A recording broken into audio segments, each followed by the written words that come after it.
యోహాను సువార్త 23-24 వచనాలు అందరం కలిసి చదువు. యోహాను సువార్త 4:23-24.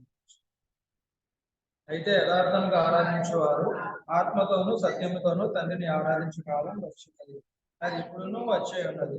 తను ఆరాధించేవారు అడ్డువారే కావాలి. దేవుడు ఆత్మ ఆరాధించు సత్యములను ఆరాధించేవాళ్ళు. కీర్తనలు కానీ 19వ కీర్తన మొదటి నుంచి ఎవరి వరకు అందరం మార్చి చదువు. 19వ కీర్తన మొదటి నుంచి ఎవరి వరకు మార్చి చదువు. ఆకాశంలో దేవుని మహిమను వివరించున్నవి, అంతరిక్షం ఆయన చేతి పనిని ప్రచురపరుచున్నది. వాటికి భాష లేదు, మాటలు లేవు, వాటి స్వరం వినబడదు.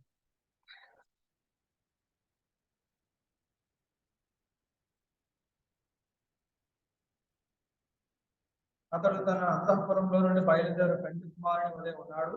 సూర్యుడు పరిగెత్తును ఉల్లసించినట్టు తన పదములను పరిగెత్తును ఉల్లసించున్నాడు.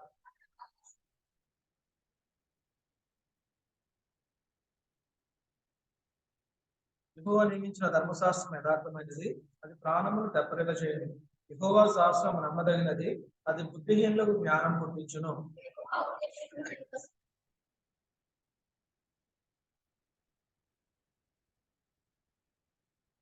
యెహోవా యందు భయము ఎందైన భయము పవిత్రమైనది, అది నిత్యము నిలుచును. యెహోవా న్యాయ విధులు సత్యమైనవి, అవి కేవలం న్యాయమైనవి.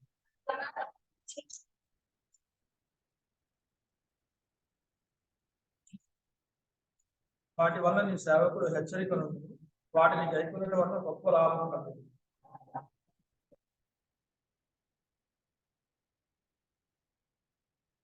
దురభిమాన పాపంలో పడకుండా నీ సేవకుని ఆపును, వాటిని నన్ను ఏలనీయకు. అప్పుడు నేను యథార్థవంతుడై అధిక ద్రోహం చేయకుండా నిందారహితుడను.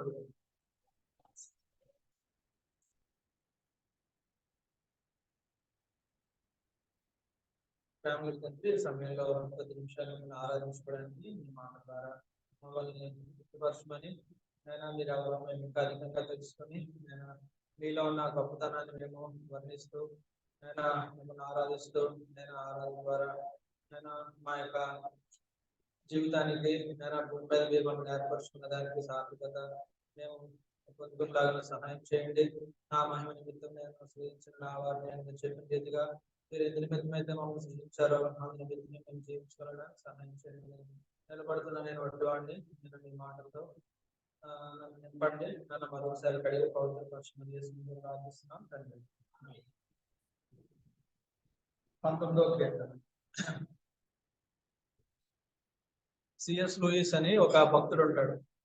ఆయన ఏమంటాడంటే, భూమి మీద ఉన్న పాటలన్నింటినీ కనుక మనం చూస్తే, అంటే అది బైబిల్లో ఉన్నవి కానీ బైబిల్లో బయట ఉన్నవి కానీ, ఆయనకు నచ్చిన ది బెస్ట్ పాట ఏంటంటే 19వ కీర్తన అంటాడు.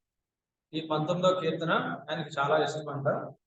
కనుక మనం 150 కీర్తనలు మనం చదివితే 150 కీర్తనలు వీటిలో చాలా ముఖ్యమైన ఉంటాయి. మనకు తెలిసింది మొదటి కీర్తన, 23వ కీర్తన తెచ్చుకున్నారా బైబిల్?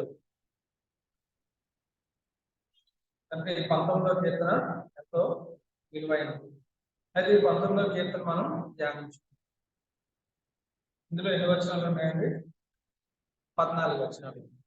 ఈ 14 వచనాలని మనము 3 భాగాలుగా చేయొచ్చు. మొదటి 6 వచనాలని ఒక భాగం, తర్వాత 7 నుంచి 11 వరకు మరొక భాగం, 12 నుంచి 14 వరకు మూడవ భాగం. ఇలా మనం చేసుకుంటే బైబిల్ మనకి ఫస్ట్ ఏమంటారంటే ద వరల్డ్ అరౌండ్ అస్, మన చుట్టూ ఉన్న ప్రపంచం, సృష్టికర్త అయిన దేవుడు, గాడ్ ది క్రియేటర్. చెప్పండి, మొదటి 6 వచనాలు ఏంటి? మన చుట్టూ ఉన్న ప్రపంచం, తర్వాత అదే చుట్టూ ఉన్న ప్రపంచం, దాని మరో పేరేంటి? సృష్టికర్త అయిన దేవుడు.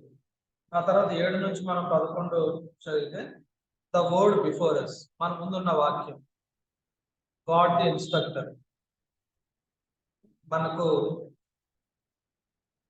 మార్గం చెప్పే దేవుడు. ద వర్డ్ బిఫోర్ అస్, మన ముందున్న వాక్యం, గాడ్ ది ఇన్స్ట్రక్టర్, మనకు ఎలా జీవించాలో చెప్పే దేవుడు. ఆ తర్వాత చివరి 3 వచనాలు మనం చదివితే 12, 13, 14. ద విట్నెస్ ఇన్ అస్, మనలో ఉన్న సాక్ష్యం. గాడ్ ది రిడీమర్, విమోచకుడైన దేవుడు. అంటే చెప్పాలంటే సృష్టికర్త అయిన దేవుడు, తర్వాత మనకు ఉపదేశించే దేవుడు, మూడవది మన విమోచకుడైన దేవుడు.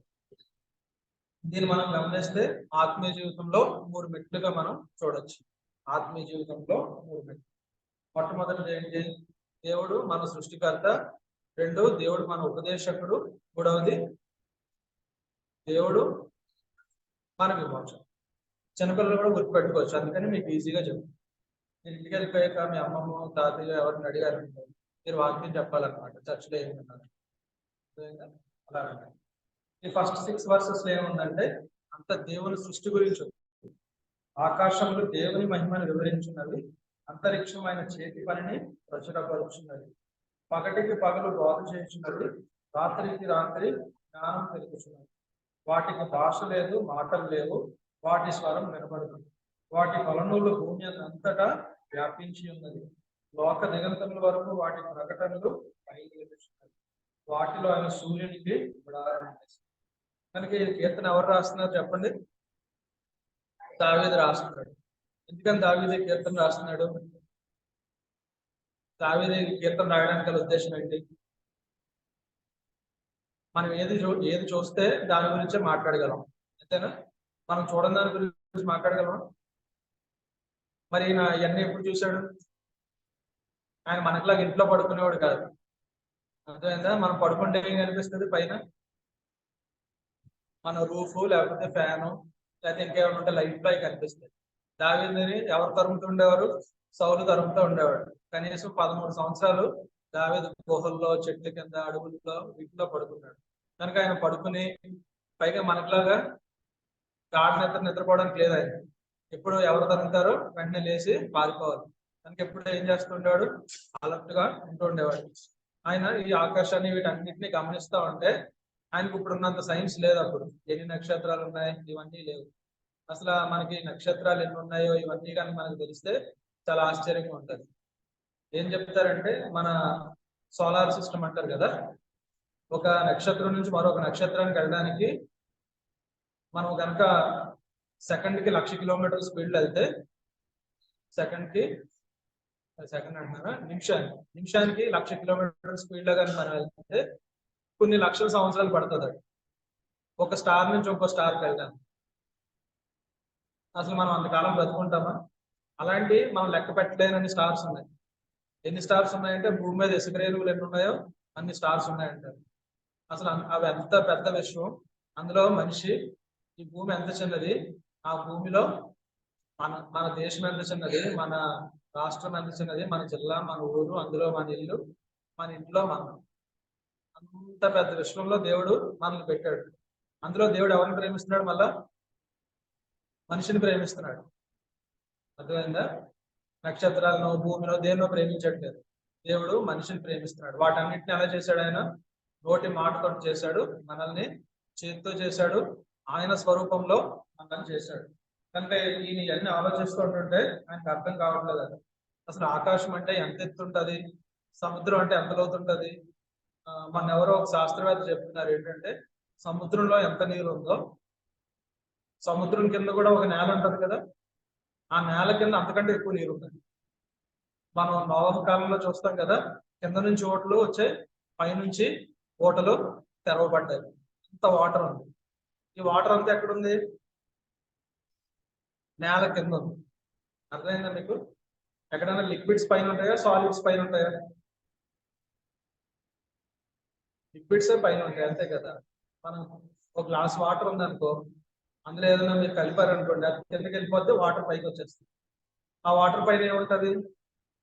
ఎయిర్ ఉంటుంది, గాలి ఉంటుంది, అంతేనా? కానీ దేవుని సృష్టి ఎలా ఉంటది? పైన నేల ఉంటది, నేల కింద ఏముంటది? నీరు ఉంటది. ఇదంతా ఎక్కడ ఉంటది? శూన్యంలో వేలాడుతుంది. ఇదంతా గాలిలో వేలాడుతుంది. ఇలాంటిది దేవుని సృష్టి. ఎంత గొప్ప సృష్టికర్త అయిన దేవుడు మనం చేశాడు.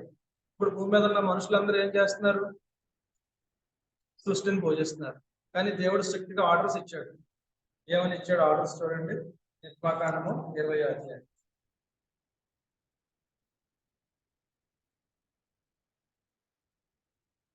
4వ వచనంలో చదివితే పైన ఆకాశం అందే గాని క్రింద భూమి అందే గాని భూమి క్రింద నీళ్ళ అందే గాని ఇందు దేని రూపమునైనను విగ్రహమునైనను నీవు చేసుకొనకూడదు, వాటికి సాగిలపడకూడదు, వాటిని పూజింపకూడదు. కనుక దేవుడు చెప్తున్నాడు, మీకు సృష్టిలో దేనిని కూడా మీరు పూజించకూడదు, మొక్కకూడదు. ఈ సృష్టి అంతా ఏంటి చెప్పండి? దేవుడు కలుగు చేసిన సంగతి. ఇదంతా దేనికోసం చేశాడు? దేవుడు మన కోసం చేశాడు. అంతేనా? మనుషులు ఎవరికి థ్యాంక్స్ చెప్తున్నారు? మీకు ఎవరైనా గిఫ్ట్ ఇస్తే థ్యాంక్స్ ఎవరు చెప్తారు?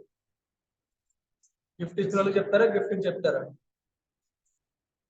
కానీ మనిషి ఏం చేస్తున్నాడు? దేవుడు ఇచ్చిన గిఫ్ట్ కి, సూర్యుడికి, చంద్రుడికి, వీటికి థ్యాంక్స్ చెప్తున్నాడు. కనుక దేవుడు ఏం చెప్తున్నాడు? మీరు ఎవరు వాటిని ప్రేమించకూడదు, వాటిని సాగిలపడకూడదు, ఇవన్నీ చెప్తున్నాడు. తర్వాత ఇంకేం చెప్తున్నాడు అంటే యెషయా గ్రంథంలో మాట్లాడతారు. భూమి మీద ఉన్న వాళ్ళందరూ ఏం చెప్పించుకుంటుంటారు? అందులైన వారు ఉదయం లేవగానే న్యూస్ పేపర్లో, టీవీలో ఏం చూస్తూ ఉంటారు? రాశి ఫలాలు, హోరోస్కోప్స్ ఇవన్నీ చూస్తూ ఉంటారు. అంటే ఏంటి? వాళ్ళ అదృష్టం ఎందులో ఉంది? చేతి రేఖంలో ఉంది, ఆటంలో ఉంది అని భ్రమపడుతూ ఉంటారు. మన అదృష్టం ఎందులో ఉంది? మనకు అదృష్టం అనేది లేదు. మొత్తం ఏంటి?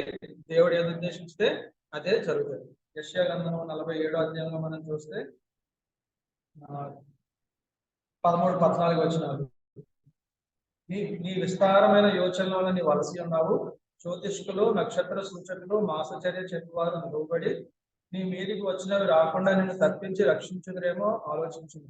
వారు పొయ్య కాలువలే నైనది, అగ్ని వారిని కాల్చివేచినది. జ్వాల యొక్క బలం నుండి తాము తప్పించుకున్నది దాటి ఉన్నారు. అది కాచుకొనటకు నిప్పు కాదు, ఎదుట కూర్చుంటే కాచుకొనదగినది కాదు. కనుక అందరూ ఏం చేస్తున్నారు? జ్యోతిష్కులు చెప్పించుకుని, అది చెప్పించుకుని మేము ఏదో తప్పించుకుంటామేమో అనుకుంటున్నారు. కానీ మన అందరి యొక్క రక్షణ ఎందులో ఉంది? దేవుల్లో. అయితే దేవుడు ఈ సృష్టిని ఎందుకు ఇచ్చాడంటే ఆయన ఎంత గొప్పవాడో తెలుసుకోవడానికి మనకి ఇచ్చాడు. కొన్ని ఇంత పెద్ద పెద్ద సృష్టిని మనం చూసాం. భూమి మీద కొన్ని లక్షల జాతుల పక్షులు ఉన్నాయి, పురుగులు ఉన్నాయి, జంతువులు ఉన్నాయి, మనుషులే కొన్ని కోట్ల మంది. ప్రస్తుతం భూమి మీద 800 కోట్ల మంది మనుషులు ఉన్నారంట. అలాగే మనిషిని కానీ మనం చూస్తా ఉంటే ఎన్ని అవయవాలు ఉన్నాయి, ఒక్కొక్క దాంట్లో ఎన్ని సెల్స్ ఉన్నాయి. కనుక ఎంత మైక్రోస్కోపిక్ గా మనం వెళ్ళిపోయినా కానీ ఇంకా మనుషుల అవయవాలు కనిపిస్తూనే ఉంటాయి. కనుక రకరకాల స్టెమ్ సెల్ థెరపీ అని రకరకాల సంగతులు వచ్చేసినాయి. కనుక మనం గమనిస్తే దేవుని యొక్క సృష్టి ఎంత గొప్పదో మనకి కనిపిస్తుంది. అయితే ఈ సృష్టిని దేవుడు ఎందుకు ఇచ్చాడు అంటే రోమపత్రికలో మనం చూస్తాం. 1వ అధ్యాయంలో 20వ వచనం. ఆయన అదృశ్య లక్షణములు అనగా ఆయన నిత్య శక్తియు దేవత్వమును జగదుత్పత్తి మొదలుకుని సృష్టింపబడిన వస్తువులను ఆలోచించడం వల్ల బయటపడుచున్నవి కనుక వారు నిరుత్తరులై ఉన్నారు. కనుక దేవుడు ఎవరో తెలుసుకోవడానికి దేవుడు ఈ సృష్టిని ఇచ్చాడు. అయితే ఈ సృష్టి ద్వారా దేవుడు మనకు పూర్తిగా తెలుస్తాడా? ఈ సృష్టి ద్వారా దేవుడు మనకు పూర్తిగా తెలుస్తాడా? తెలియదు. అయితే ఈ సృష్టి ఎందుకోసం ఇచ్చాడంటే దేవుడు ఎవరో పరిచయం చేయడానికి దేవుడి సృష్టిని ఇచ్చాడు. అపోస్తలుడైన పౌలని ఒక గొప్ప దైవజనుడు ఉండేవాడు. ఆయన ఎక్కడికి వెళ్ళి వాక్యం చెప్పినా అన్ని జనులకి దేంతో మొదలు పెట్టేవాడు చూడండి. అపోస్తల కార్యాల గ్రంథం 14. ఆయన ఒక ఊరు వెళ్ళాడు, లుస్త్రా అనే ఊరు. అక్కడికి వెళ్ళిన తర్వాత ఆయన వాళ్ళకి సువార్త చెప్తూ ఆయన ఏం చెప్తున్నాడో చూడండి. 15వ వచనం, 14-15. అయ్యలారా మీరు ఎందుకు ఇలాగ చేస్తున్నారు? మేము కూడా మీ స్వభావం వంటి స్వభావం గల నరులమే. మీరు ఈ వ్యర్థమైన వాటిని విడిచిపెట్టి ఆకాశమును, భూమిని, సముద్రమును, వాటిలో ఉన్న సమస్తమును సృష్టించిన జీవము గల దేవుని వైపు తిరగవలని మీకు సువార్త ప్రకటించున్నాము. ఆయన గత కాలంలో సమస్త జనులను తమ తమ మార్గములను నడువనిచ్చారు. ఆయనను ఆయన ఆకాశం నుండి మీకు వర్షమును, ఫలవంతమైన ఋతువులను దయచేయచ్చు, ఆహారం అనుగ్రహించు, ఉల్లాసంతో మీ హృదయం నింపుచు, మేలు చేయడం చేత తను గురించి సాక్ష్యం లేకుండా చేయలేదని బిగ్గరగా చెప్పారు. ఆ తర్వాత సువార్త అంతా చెప్తాడు. ఆయన ఇక్కడికి వెళ్తే ఫస్ట్ దేంతో మొదలు పెట్టాడు? దేవుడు సృష్టికర్త అనే సంగతితో మొదలు పెట్టాడు. ఆ తర్వాత భూమి మీద ఉన్న వారిలో అత్యంత జ్ఞానులు ఎవరంటే గ్రీసు దేశస్తులు. ఇప్పటికీ కూడా అరిస్టాటిల్, సాక్రటిస్, ప్లేటో ఇలాంటి వాళ్ళ పేర్లు ఉంటారు కదా. తర్వాత రకరకాల పేర్లన్నీ గ్రీక్ నుంచే డెరైవ్ అయినాయి అంటారు. కొత్త నిబంధన కూడా గ్రీక్ భాషలోనే రాయబడింది. కనుక అలాంటి గ్రీకు వారి దగ్గరికి వెళ్ళినప్పుడు కూడా ఏథెన్స్ లో కంట్రీస్ క్యాపిటల్స్ తెలుసా మీకు? ఇండియా క్యాపిటల్ ఏంటి? న్యూఢిల్లీ. గ్రీస్ క్యాపిటల్ తెలీదా? ఏథెన్స్ అన్నమాట. అపోస్తలుల కార్యాలు 17వ అధ్యాయం 16వ వచనం పౌలు ఏథెన్స్ లో వారితో కనిపెట్టుకుని ఉండగా ఏథెన్స్ వారితో కూడా మాట్లాడుతున్నాడు. ఆయన ఏం మాట్లాడుతున్నాడో చూడండి 24వ వచనం నుంచి. జగత్తును అందులో సమస్తమును నిర్మించిన దేవుడు తానే ఆకాశమునకును భూమికిని ప్రభువై ఉన్నందున హస్తకృతములైన ఆలయములో నివసింపడు. ఆయన అందరికీ జీవమును ఊపిరిని సమస్తమును దయచేవాడు కనుక తనకు ఏదైనా పొదుపై ఉన్నట్టు మనుషుల చేతులతో సేవింపబడేవాడు కాడు. మరియు యావత్ భూమి మీద కాపురముటకు ఆయన యొక్కన నుండి ప్రతి జాతి మనుషులను సృష్టించి వారు ఒకవేళ దేవుని కడుగులాడి కనుగొందురేమో అని తను వెదకు నిమిత్తం నిర్ణయ కాలమును వారి నివాస స్థలం యొక్క పొలిమేరను ఏర్పరిచింది. ఆయన మనలో ఎవరికి దూరంగా ఉండేవాడు కాదు. కనుక వీళ్ళకు కూడా దేంతో మొదలు పెట్టాడు? ఆయన సృష్టికర్త అనే సంగతితో మొదలు పెట్టాడు. కనుక మనము ఆయన మన సృష్టికర్త అనే సంగతిని బట్టి మనం దేవుణ్ణి ఆరాధించాలి. మన తల్లి గర్భంలో ఉన్నప్పుడు మనకి ఏం చేశాడు దేవుడు?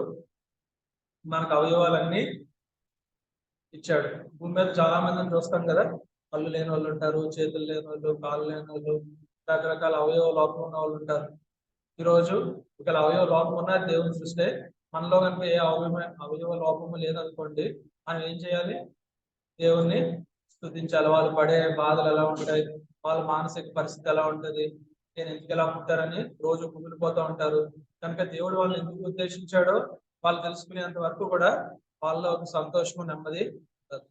ఒక దైవజనురాలు ఉంటుంది, ఆమె ఇంగ్లీష్ లో ఎన్నో పాటలు రాసింది. ఆమె ఏంటంటే పుట్టినప్పటి నుంచి ఆమె అంధురాలన్నమాట, కళ్ళు లేవు. ఆమె ఎన్నో పాటలు రాసింది. ఆమెను అడుగుతారనమాట, ఒకవేళ దేవుడు మీకు కళ్ళు ఇస్తే మీకు ఇష్టమేనా అని అడిగితే ఆవిడ అంటది, నాకు ఈ భూమి మీద కళ్ళు రావాలని లేదు, ఈ పాప ప్రపంచాన్ని చూడాలని లేదు, నా మహిమ శరీరంలో కళ్ళుతో ఫస్ట్ ఆయన్నే చూస్తాను పరలోకంలో అని చెప్పేసి ఆవిడ చెప్తారు. ఈ నిరీక్షణ ఎందుకు బట్టి వచ్చింది చెప్పండి? నిజమైన సృష్టికర్త ఎవరో ఆమె తెలుసుకుంది కనుక. ఇంకొక ఆవిడ ఉంటుంది, జోని ఎరిక్సన్ తాడా అని ఎవరో. ఆవిడ పుట్టినప్పటి నుంచి కాళ్ళు ఉండవు. ఆవిడ మీకు కాళ్ళు లేవనే బాధ ఉందంటే నాకు కాళ్ళు అక్కర్లేదు, పరలోకానికి వెళ్ళిన తర్వాత మొట్టమొదటిసారిగా నా దేవుని ముందు నాకు కాళ్ళు వస్తాయంటారు. అంటే అలాంటి వారికి నిరీక్షణ ఎక్కడి నుంచి వచ్చింది? సృష్టికర్త నుంచే వచ్చింది. కనుక అప్పుడు మనం ప్రతి దినము దేవుని లేచి, రకరకాల వ్యాధులు ఉన్నాయి, ఒకవేళ మనకు కొన్ని వ్యాధులు ఉన్నా, కొన్ని బలహీనతలు ఉన్నా, కంటే ఎక్కువ ఉన్నవారు చాలా మంది ఉన్నారు. కానీ దేవుని యొక్క చేతి కార్యమైన మనము ఆయన సృష్టిని బట్టి మనము ఆయన స్థుతించాలి. కనుక మొట్టమొదటిగా మనకి ఏమర్థమైంది? ఆయన మన సృష్టికర్త. ఈ సృష్టిని చూస్తే మన దేవుడు ఎవరో మనకి తెలుస్తుంది. కానీ సృష్టి దేవుడు ఎవరో పూర్తిగా మనకి చెప్పదు. దేవుడు ఎవరో ఒక ఐడియా ఇస్తుంది అంతే. అర్థమైందా? ఆ తర్వాత 7వ వచనం నుంచి ఏముంది? ఆయన ఇచ్చిన వాక్యం కోసం ఉంది. ముందు ఆయన సృష్టించిన ప్రపంచం కోసం, రెండవది ఆయన ఇచ్చిన వాక్యం. ఆయన వాక్యానికి ఇక్కడ ఎన్ని పేర్లు ఉన్నాయి చూడండి.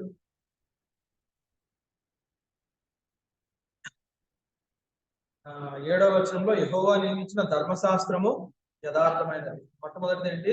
అది ధర్మశాస్త్రం. దేవుడు ఇచ్చిన ధర్మశాస్త్రం యథార్థమైనది. భూమి మీద ఉన్న మనుషులు కూడా రకరకాల ధర్మశాస్త్రాలు కనిపెట్టారు. రకరకాల మన భారతదేశంలో మరో ధర్మశాస్త్రం అని రకరకాల ధర్మశాస్త్రాలు కనిపెట్టారు. కానీ అవి ఏవి యథార్థమైనవి కాదు, అవి ప్రాణాన్ని తెప్పరిల్ల చేసేవి కాదు. దేవుని వాక్యం మాత్రమే మనిషిని తెప్పరిల్ల చేస్తుంది. రెండవది యెహోవా శాస్త్రం నమ్మదగినది, అది బుద్ధిహీనులకు జ్ఞానం పుట్టించింది. సరే, మరి ఆయన వాక్యాన్ని ఎందుకు ఇచ్చాడు చెప్పండి? సృష్టి ఉన్నది కదా, సృష్టి వల్ల దేవుని తెలుసుకోవచ్చు కదా. ఆయన వాక్యాన్ని ఎందుకు ఇచ్చాడంటే, ప్రస్తుతం సృష్టి ఏమైపోయిందో చూడండి. రోమాపత్రిక 8వ అధ్యాయం.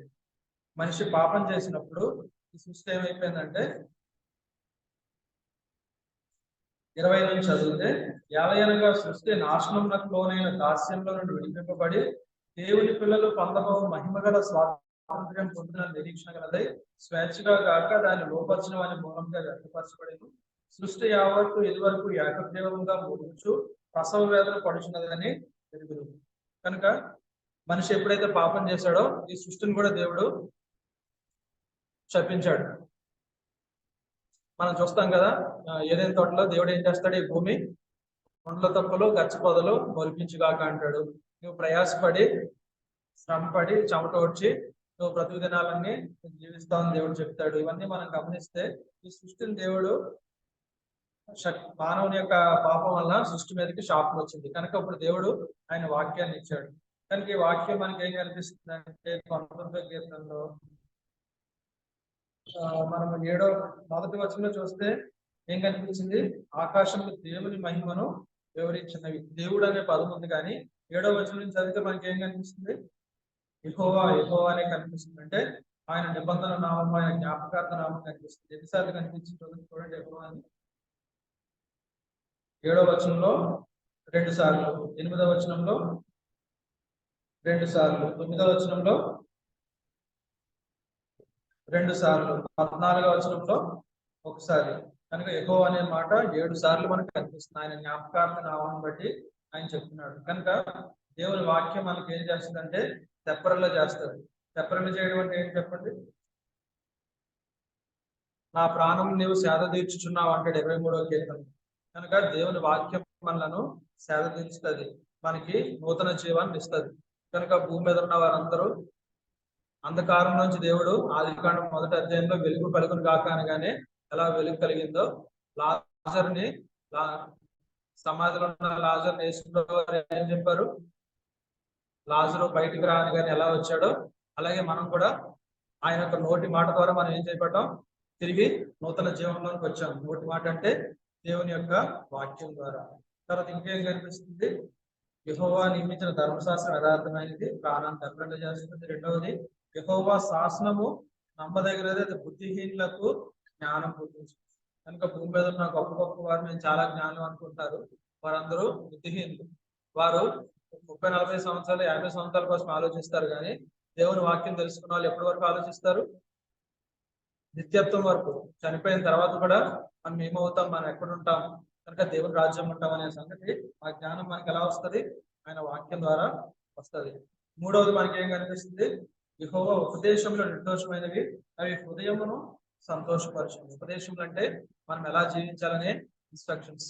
మీరు ఏదైనా స్కూల్లో జాయిన్ అయ్యారు అనుకోండి, ఆఫీస్ లోనో లేదా కాలేజ్కి వెళ్తే మీరు ఎలా ఉండాలి, అక్కడ ఎలాంటి యూనిఫామ్ వేసుకోవాలి, ఎలాంటి డ్రెస్ కోడ్ వేసుకోవాలి, ఇవన్నీ ఉంటాయి. మీ హెయిర్ ఎలా ఉంచుకోవాలి, ఇవన్నీ ఉంటాయి. అలాగే మనం భూమి మీద ఎలా జీవించాలనే సంగతులను ఎలా తెలుస్తాయి, ఈ బైబిల్ ద్వారానే మనకి తెలుస్తాయి.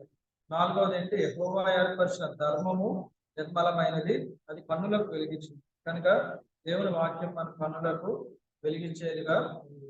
కనుక మనం ఈ అంధకార ప్రపంచంలో ఉన్నాం, ఎక్కడ చూసినా అబద్ధాలే కనిపిస్తున్నాయి, ఎక్కడ చూసినా మోసమే కనిపిస్తుంది.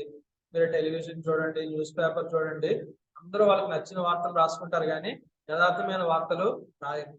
కనుక ఎప్పుడు 1 సైడెడ్ న్యూసే మనకి కనిపిస్తుంది, కానీ దేవుని వాక్యము యథార్థమైనది. కనుక రెండవదిగా ఆయన వాక్యాన్ని ఇచ్చాడు. ఇందులో ఇంకా మనం ఏం చూస్తున్నాం, 9వ వచనంలో యెహోవా యందైన భయము పవిత్రమైనది, అది నిత్యము నిలుచును.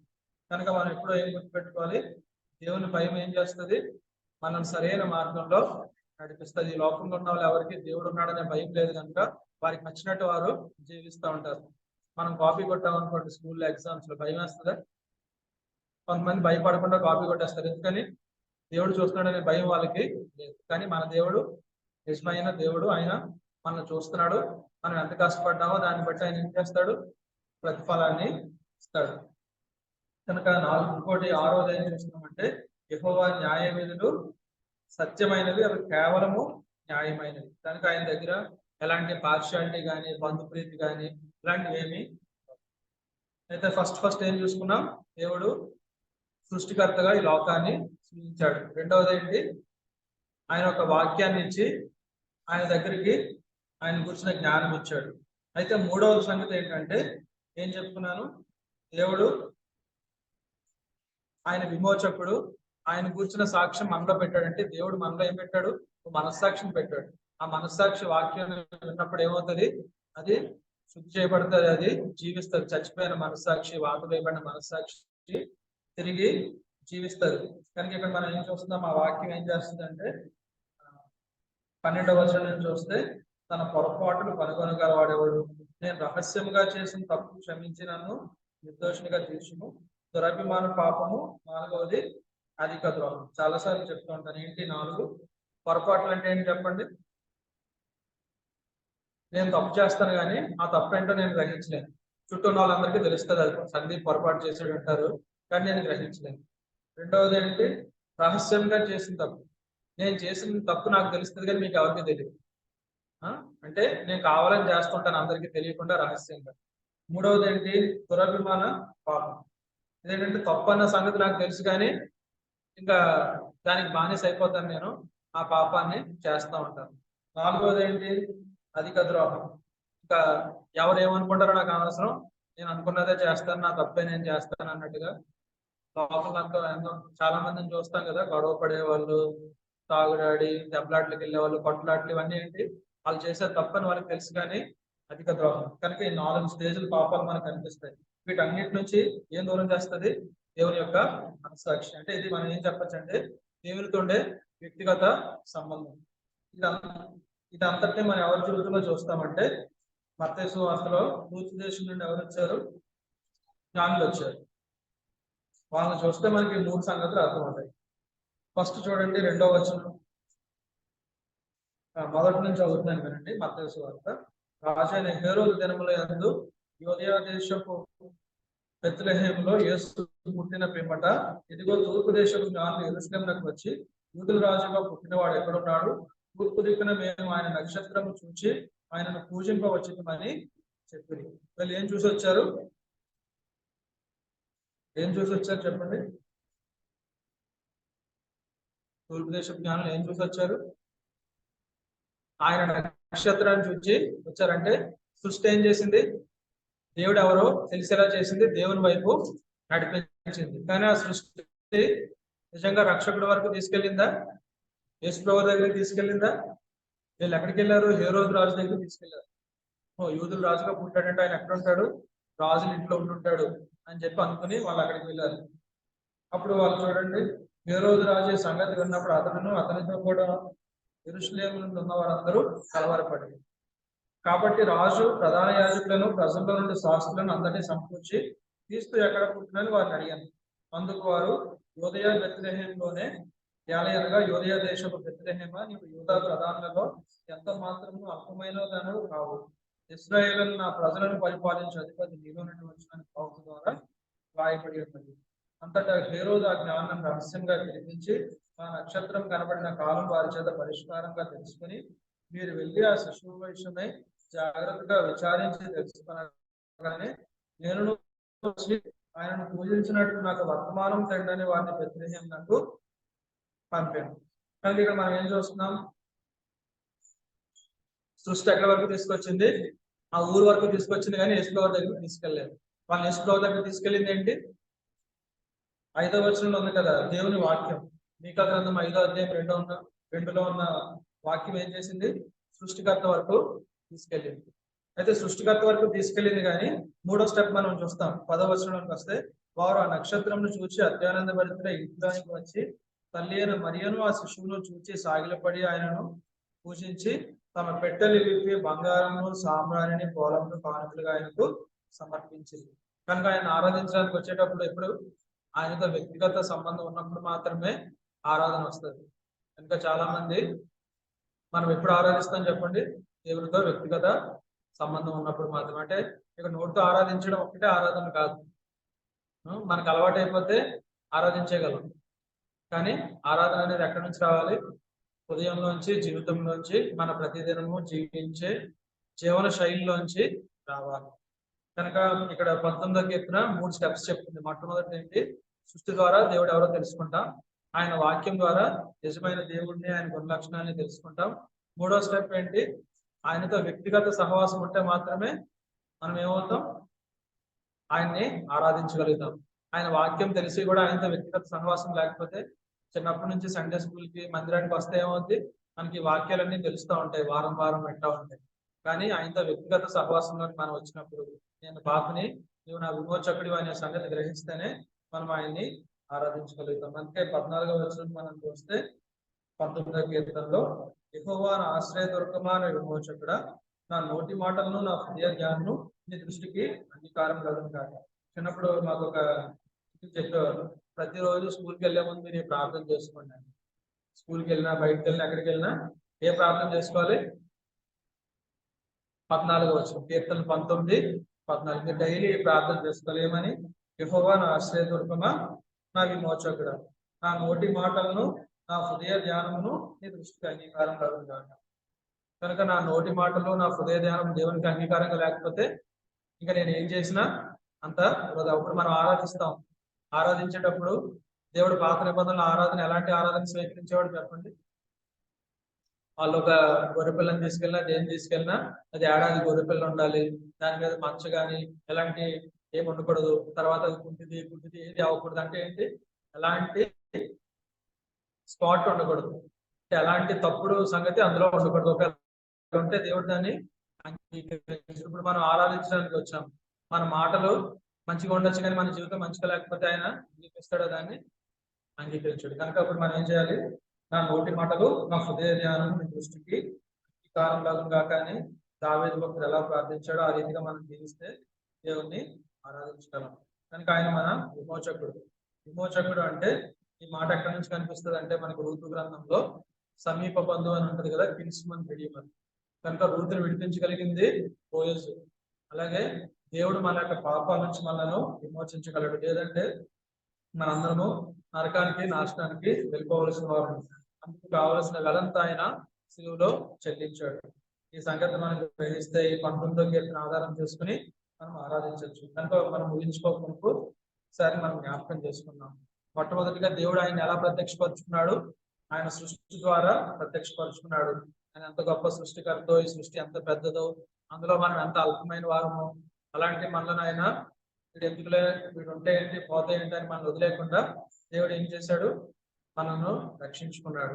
కనుక ఈ ఊర్లో ఉన్న గొప్ప వాళ్ళు కూడా మనల్ని పట్టించుకోరు.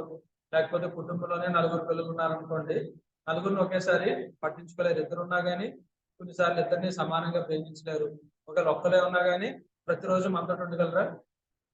మీరు ఎగ్జామ్ హాల్కి వెళ్తే పేరెంట్స్ ఉంటారా మీ పక్కన? ఎవరుంటారు అప్పుడు? యేసయ్యే మీ పక్కన.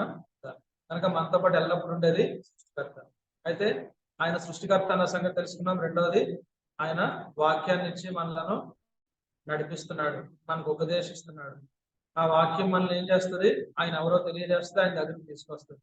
మూడవది, ఆ వాక్యం మనల్ని ఏం చేయాలి? ఆయనతో వ్యక్తిగత సహవాసంలోకి తీసుకొస్తేనే మనము ఆరాధించగలం. ఎప్పుడైతే నా నోటి మాటలు నా హృదయాన్ని ఆయన దృష్టికి అంగీకారం ఉంటుందో అప్పుడే నా ఆరాధన ఆయన అంగీకరిస్తాడు. లేదంటే అదంతా వ్యర్థమైన ఆరాధన, కథల నుండి వచ్చే ఆరాధనగా ఉంటది. కనుక మనము చివరిగా మనము ఆరాధనకు వెళ్ళేందుకు 14వ వచనం అందరం కలిసి చదువుకుని ఆరాధనలోకి వెళ్దాం. యెహోవా నా ఆశ్రయదుర్గమా, నా విమోచకుడా, నా నోటి మాటలను నా హృదయ జ్ఞానమును నీ దృష్టికి అంగీకారం